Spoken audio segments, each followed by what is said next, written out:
I thought the worst thing my family could ever do was ignore me. But that night, inside the glowing ballroom of the Austin Grand Hotel, under chandeliers dripping with gold, my father slapped me. Hard. In front of 200 people. The sound cracked through the microphone, echoing off marble floors. For a moment, the music stopped. The crowd froze. Phones lifted, screens glowing like tiny spotlights on my humiliation. And my brother, standing beside his influencer fiancé, didn't say a word. That's how my story began, with a single slap that shattered everything I believed about family. My name's Emma Caldwell. I'm 35 and I run Caldwell Creations, a handcrafted furniture studio I built from my garage. I thought success would earn respect, maybe even pride from my family. Instead, it made me their target, the one who owed everyone. I was invited to my brother Luke's engagement party. He's 32, charming when he wants to be, and engaged to Monica Blake, a fashion influencer with 500,000 followers and a filter for every emotion. They'd chosen a luxury venue downtown, the kind of place where cocktails cost $20 and the napkins have logos. That night was supposed to be a celebration. Instead, it turned into a public execution. My reputation on trial and the verdict already decided by blood. Before I go on, let me ask you something. Have you ever been betrayed by your own family? Have you ever been the strong one until your strength became the reason they used you? If you have, share it below. Your story might be the one that helps someone else breathe again. And hey, hit subscribe.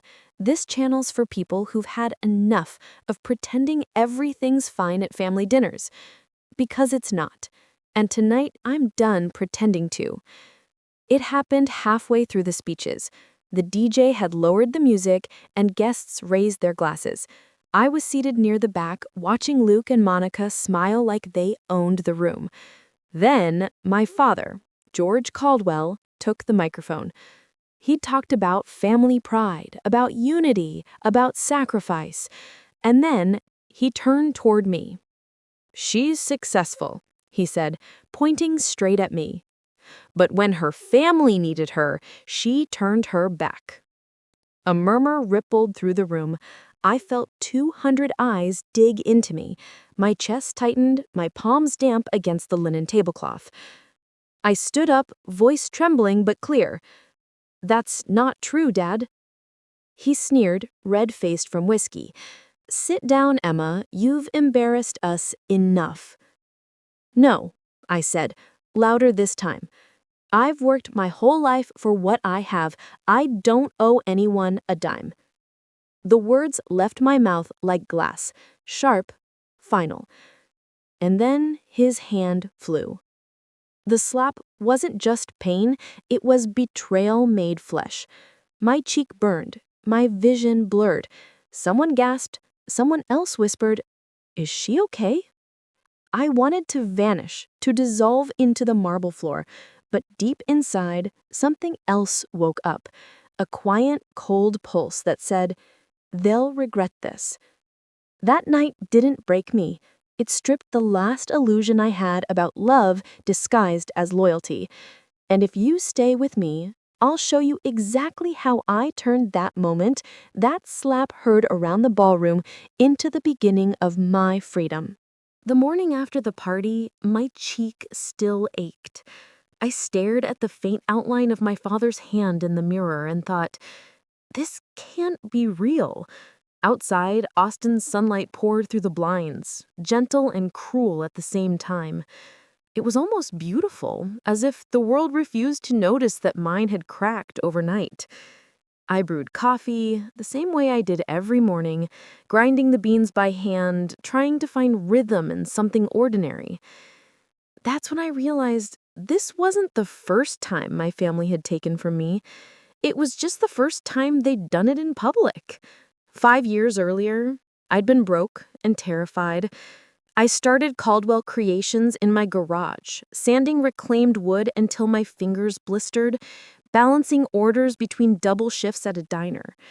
When Dad's brokerage collapsed during the pandemic, I stepped in. I paid their mortgage for 8 months straight, covered Luke's student loans, even bought Mom a used Prius when her old car died. They called me our rock. But rocks don't get thanked, they get stood on. I thought once my business stabilized, things would get better. I opened a small storefront on South Congress. Magazine editors stopped by, took photos, wrote stories about the young woman reviving Texas craftsmanship. I smiled for every camera. No one knew I was using my profits to keep my family afloat. Then came Luke's big announcement. He'd met Monica Blake at a charity gala and found the one. From the first video call, I could tell what kind of woman she was.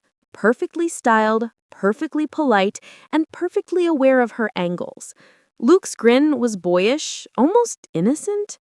When he said they were planning a dream wedding, I expected excitement. Instead, I got a business proposal disguised as a request. "Emma, you'll help out, right? Maybe cover the venue? It's family." His tone was casual, as if he were asking for the salt at dinner. Then Dad chimed in on speakerphone. "Your brother deserves a proper wedding. You're doing well. It's your duty to give back." That word again, duty. Like my hard work was a debt I somehow built by surviving. I remember pacing the office, heart pounding. "Dad, every cent I have is tied up in inventory. If I pull out now, I'll lose my suppliers." He didn't care. "Money's replaceable," he said. "Family isn't." But what he really meant was, "You're replaceable, Emma, unless you pay up." Over the next few weeks, Mom sent group texts filled with heart emojis and Pinterest links to designer cakes. Monica posted countdowns on Instagram. "Dream date coming soon, thanks to family love." In every comment section, people tagged my business. Clients started congratulating me for sponsoring my brother's wedding. I didn't even know there was a sponsorship to begin with. Still, I kept silent, because that's what I'd always done. When you're raised to be the responsible one, you learn to swallow discomfort before it turns into confrontation. But silence is expensive. It costs you pieces of yourself. One evening, my assistant Ava Torres stayed late at the shop. She found me sanding a walnut tabletop like I was trying to erase the world. She put down her phone and said softly, "You don't owe them your peace, Em." The word peace hit harder than any slap, because I couldn't remember the last time I'd had any. At home that night, I opened my old sketchbook. Inside were drawings from years ago. My first designs, signed in pencil, back when I still believed success would make my parents proud. Tears blurred the graphite lines. I realized I'd spent my whole adult life chasing approval from people who never clapped unless they benefited. That next morning, I called Dad. "I'll contribute $5,000, I said firmly. "That's for the furniture pieces I'll design. Nothing more." He paused, like he couldn't believe I was setting a limit. Then he sighed, disappointed. "You'll regret this, Emma." But I didn't regret it. I just didn't know how much that single boundary would cost me. At first, I thought setting a boundary would bring peace. Instead, it lit a fuse. 2 days after that phone call, my brother Luke texted me. "You're really gonna make me beg, Em? That's embarrassing." I stared at the screen, thumb hovering over the keyboard. He wasn't ashamed because of what they'd asked. He was ashamed that I'd said no. The difference burned like acid. Then Monica chimed in. She sent me a voice message, her tone dripping with faux sweetness. "Emma, babe, we're all family here. You know how good this wedding will look for everyone. Think of it as brand alignment." Brand alignment. That's what my brother's fiancé called blackmail with glitter. The next morning, my phone buzzed again. Dozens of notifications. Monica had posted a photo of herself trying on a wedding gown, captioned, "So grateful to my amazing sister-in-law at Emma Caldwell Designs for making our dream day possible." Her 500,000 followers flooded the comments. Wow, such generosity! Caldwell Creations must be killing it. Family goals. I scrolled through them, heart pounding. This wasn't a misunderstanding. It was manipulation. She'd used my name to sell her story, and my business was the collateral. Within hours, clients started emailing, asking if I was really sponsoring the Blake Caldwell wedding. I had to respond one by one, explaining it wasn't true. Each message felt like ripping off a bandage only to find a deeper wound underneath. I called Luke immediately. He picked up on speaker, laughter in the background, the sound of champagne and entitlement. "Luke, take those posts down. They're lying about me." He sighed. "Relax, Emma. It's good PR for you."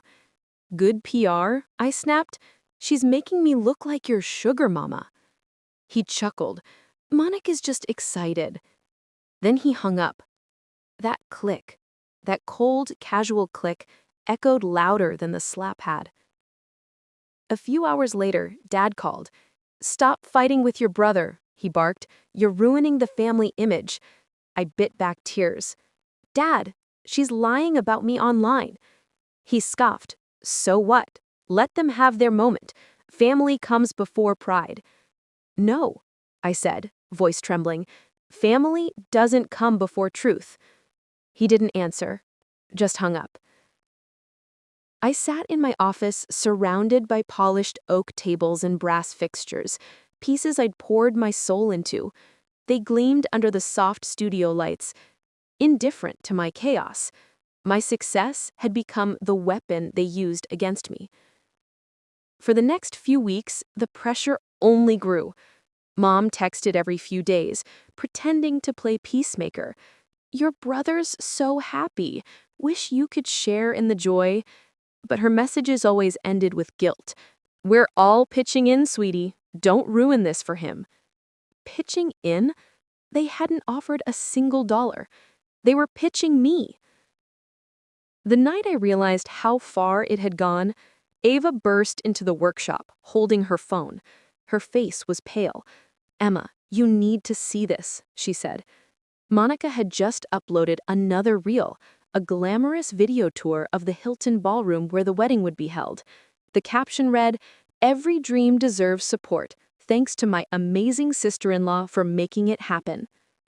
In the background, I saw my logo, Caldwell Creations, printed on a banner without my permission. "That's it," I whispered. Ava nodded. "They're stealing your image, your credibility. You can't stay silent." But what could I do? If I fought back online, I'd look petty. If I stayed quiet, I'd look guilty. It was a lose-lose game designed by people who knew I hated drama.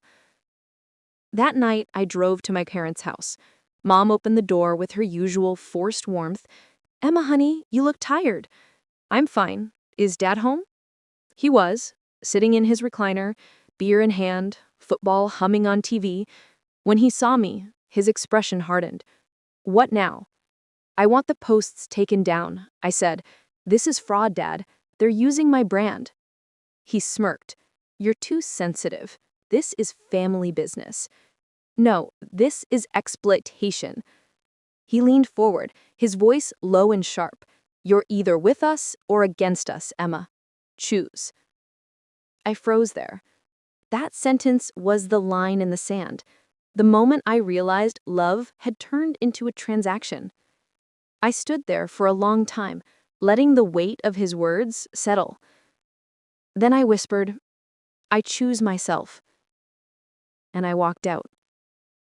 When I got home, the notifications were still lighting up my phone. Likes, tags, comments, all feeding on a lie. The world believed I was a generous sister, but behind the screen, I was a woman being devoured by my own blood.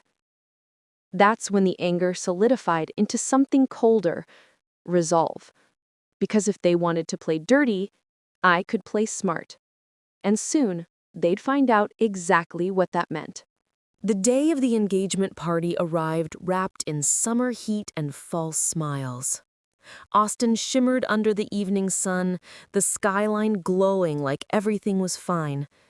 But inside me, something was breaking, quietly, deliberately, like glass under pressure. I told myself I'd only stay for an hour, show up, be civil, leave before the speeches. I wore a simple black dress, no jewelry, no sparkle. I wanted to disappear into the crowd. But trouble has a way of finding you when you've stopped running from it. The ballroom smelled like roses and expensive perfume. Monica floated through the guests, every move choreographed for Instagram. Dad was already red-faced from whiskey, Mom fluttering beside him, pretending everything was perfect. And Luke, he looked proud. Not of me, proud over me. When he spotted me near the back, he smiled thinly. "Didn't think you'd show." "Just came to congratulate you," I said. My voice sounded foreign, too calm. Dinner passed in a blur of small talk and champagne toasts. I kept my eyes on the exit, counting down the minutes. Then, Dad stood up, microphone in hand, grin too wide, and that's when it happened. "I just want to say how proud I am of my son, and how disappointed I am in my daughter." The room went still. Forks paused mid-air. Every muscle in my body tensed. He said Emma here has done well for herself. Fancy business, fancy clients. But when it came time to help her family, she turned her back. Laughter. Whispering. I heard someone mutter, "That's harsh." My throat tightened, but I forced the words out. "That's not true." Dad's smile vanished. "Sit down, Emma. This isn't your moment." My pulse hammered in my ears. "I've helped this family for years. I've paid your debts. I've covered your losses. Don't you dare call me selfish." Then came the sound. Sharp, fast, final. A slap. The microphone caught it. The speakers magnified it. Gasps rippled through the ballroom. My cheek burned, my body frozen. For a second, I couldn't breathe. The music stopped. The chandeliers hummed in the silence. Every face turned toward me, some in shock, some recording. Even Luke stood there, stunned. Not out of guilt, but fear of losing control of the narrative. Mom covered her mouth, whispering my name, but didn't move. Then, through the crowd, a woman rose. She was tall, calm, in a navy blazer. "I'm Claire Rowe, an attorney," she said firmly. "What you just did, Mr. Caldwell, is assault, and there are witnesses." The room erupted. Claire walked over and pressed a business card into my trembling hand. "You don't have to tolerate this," she whispered. I couldn't speak. I just nodded, tears threatening to fall. Dad scoffed, tossed the microphone onto the table, and sat down like nothing had happened. The band pretended to tune instruments, the guests pretended to eat again. But everyone had seen. Everyone had heard. I turned and walked out, the card clutched so tightly in my palm that the edges cut into my palm. Outside, the Texas night wrapped around me, humid, heavy, almost kind. The cicadas buzzed louder than the applause that never came. I sat in my car, face throbbing, mascara streaking down my cheeks, and whispered to no one, "I'm done." When I got home, the silence of my studio swallowed me. The lights from the display cases flickered on, illuminating diamond-shaped reflections across the walls. My phone buzzed non-stop, messages from Mom. "Your father was stressed. Don't take it personally. We'll talk tomorrow." But not a single sorry. Not one. I turned off my phone and sat there in the dark, surrounded by beauty I'd built with my own hands, and realized that the people I loved most would rather destroy me than see me stand alone. And in that moment, I felt anger. I felt empty. Completely, devastatingly empty. I didn't sleep that night. I sat in the workshop, the smell of varnish thick in the air, staring at the card that lawyer, Claire Rowe, had handed me. Her neat handwriting, the embossed logo of a downtown Austin firm, felt like a lifeline I wasn't sure I deserved. By sunrise, my coffee had gone cold, but something inside me had started to warm again. Not forgiveness, focus. When I finally unlocked the door for business, Ava Torres was already waiting outside with 2 cups of coffee. She didn't ask what happened, she just handed me the cup and said, "I saw the videos." My stomach dropped. Videos? She nodded grimly. Someone filmed it. It's already online. I opened my phone. There it was. A 30-second clip titled "Father Slaps Daughter at Engagement Party." Thousands of views, hundreds of comments. Some defended me, others twisted the story, but all of them had one thing in common. They finally saw what I'd been living with my entire life. "I can't believe they'd let it get this far," I whispered. Ava placed a hand on my shoulder. "Emma, they've always used you. Now the world sees it. Use that." Her words hit differently. For once, I didn't feel like the broken daughter. I felt like the woman who'd just been handed a reason to stop hiding. That afternoon, I called Claire. She listened quietly as I told her everything: the posts, the money, the lies. When I finished, she said calmly, "You have grounds to protect your name and your business. Start with proof. Collect everything." So we did. For the next week, Ava and I became detectives. We dug through emails, invoices, contracts, anything that tied my father or Luke to Caldwell Creations. Dad had been sending proposals to potential investors, claiming he was partnering with his daughter's design firm to launch Caldwell Luxury Furnishings, a non-existent company. He'd attached my logo, my photos, even my personal signature, cut and pasted from an old tax form. Luke had forwarded those same emails to Monica's influencer contacts, promising exclusive collaborations. It wasn't just betrayal anymore, it was fraud. Ava leaned over my laptop, scrolling through the files. "This is your leverage," she said. "Don't go for revenge, go for justice." Her calm steadiness was exactly what I needed. We spent late nights documenting everything: screenshots, timestamps, printouts. Each page I stacked on the growing pile felt like a brick in the wall I was building between myself and them. Still, there were moments of doubt. One night I stood in the middle of my studio, surrounded by half-finished tables, whispering to the empty room, "Maybe I should just walk away." Ava looked up from her desk. "Walk away from what? Your business? Your truth?" "No, Emma. They took your peace. Don't let them take your name too." That line lit something in me. They took my peace. Not anymore. I went online and registered a new trademark, Caldwell Creations Exclusive.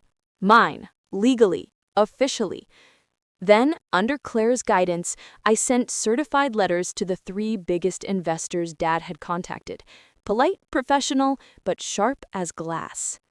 This is to clarify that I, Emma Caldwell, am not affiliated with any joint venture under the name Caldwell Luxury Furnishings.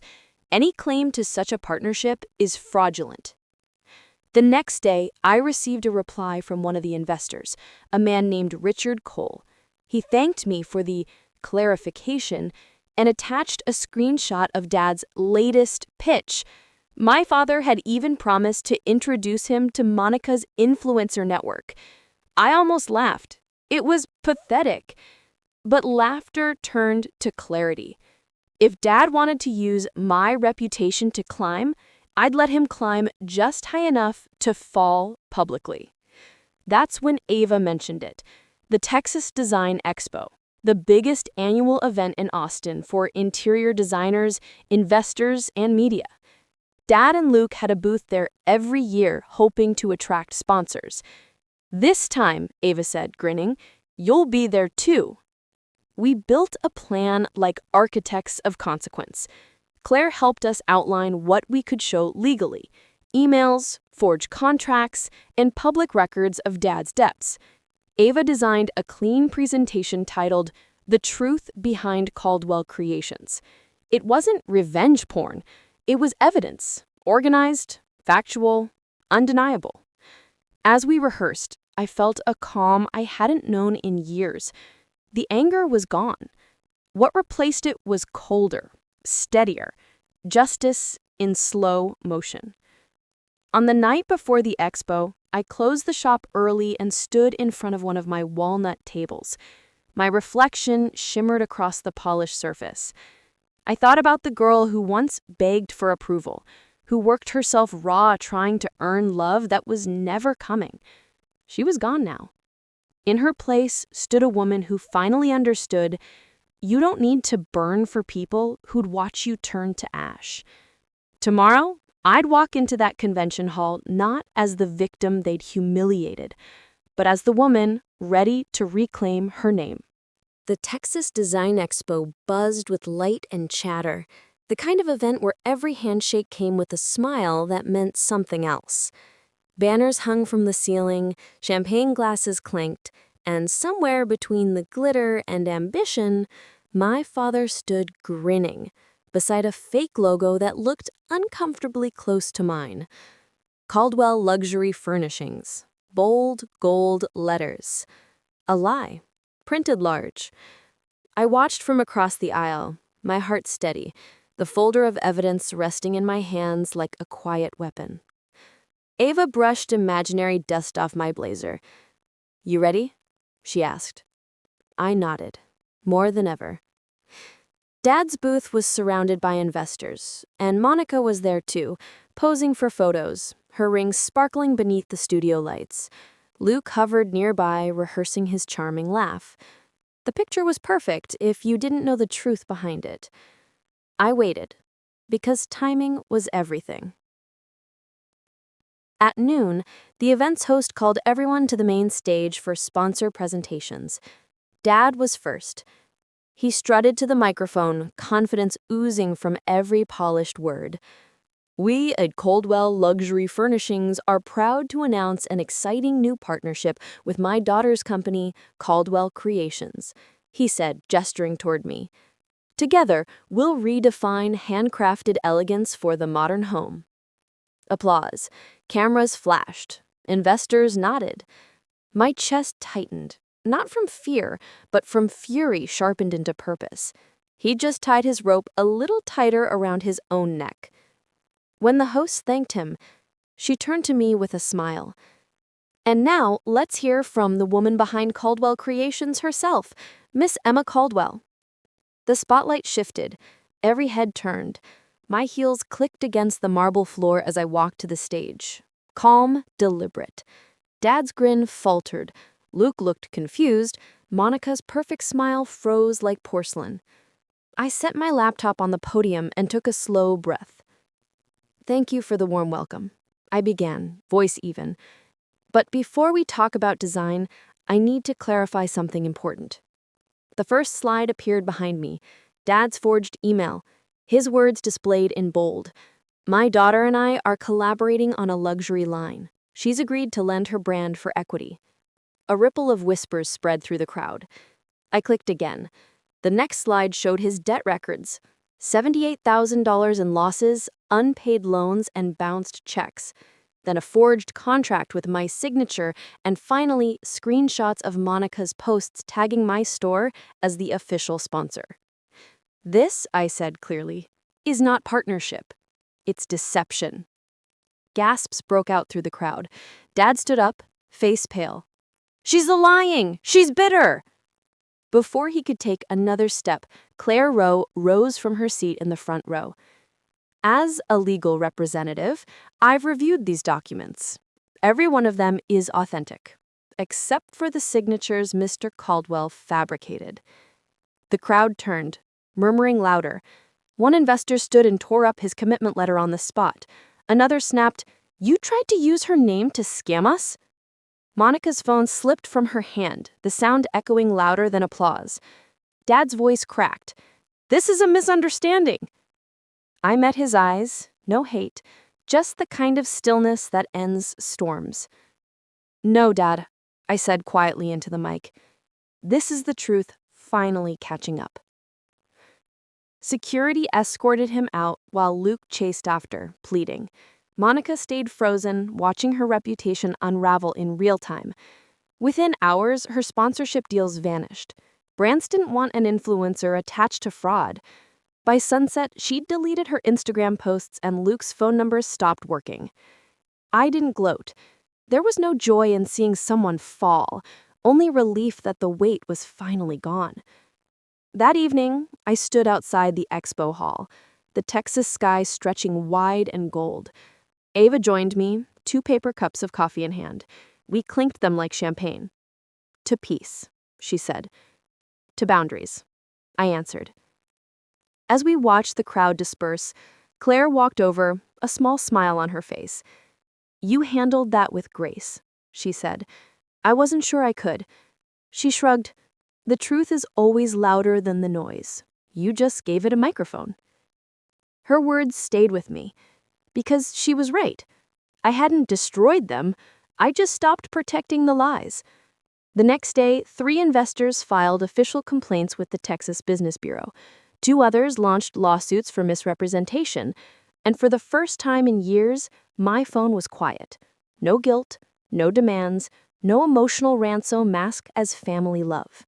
I looked around my studio, sunlight glinting off polished wood, the smell of cedar filling the air. Every corner of that place had my fingerprints on it, not theirs. And in the silence that followed, I realized peace doesn't come when the noise stops. It comes when you stop answering to it. It's been a year since that day at the expo. Sometimes when I lock up my shop at night and the streetlights cast long shadows across the storefront, I still hear the echoes of that applause. Not the kind that celebrates victory, but the kind that acknowledges truth. That's all I ever wanted. Caldwell Creations is thriving now. We opened a second studio on the east side of Austin, twice the space, twice the light. But the real change isn't in square footage. It's in peace. I no longer wake up to guilt-laced messages or the anxiety of family demands. My mornings are quiet again. Black coffee, warm light, the smell of pine shavings, and hope. Mom sent a letter a few months ago. She said she misses me, that Dad's been trying to get back on his feet. She didn't mention the lawsuits or the investors or the videos that still live online. Just a few lines about forgiveness and family dinners. I folded the letter carefully and slipped it into a box labeled Unfinished Business, because forgiveness isn't denial, it's distance, and I'm still learning how to keep that distance without guilt. Luke moved to Arizona. Monica's account went private after she lost her brand deals.